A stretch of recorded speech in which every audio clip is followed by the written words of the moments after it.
Narito na ang mga balita mula sa GMA Integrated News.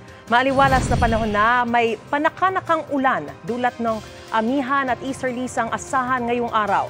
Base sa rainfall forecast ng Metro Weather, posible pong umulan sa ilang bahagi ng Aurora, Quezon at Oriental Mindoro. Gayon din sa Cebu, Surigao del Norte at Davao Oriental. Mababa naman ang tsansa ng ulan sa Metro Manila pero di pa rin isinasantabi ang posibilidad ng thunderstorms. Narito naman ang iba pang balitang binabantayan ng GMA Integrated News. 44 degrees Celsius na heat index na itala kahapon sa Legazpi, Albay base sa monitoring ng Pag-asa.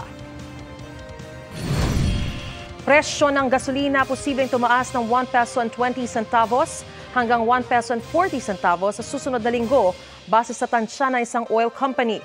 90 centavos hanggang 1 peso and 10 centavos naman sa diesel.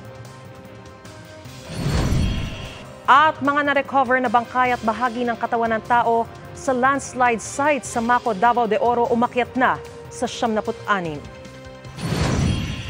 Para sa mas malaking misyon at mas malawak na paglilingkod sa bayan, ako po si Mariz Umali ng GMA Integrated News, ang News Authority ng Filipino.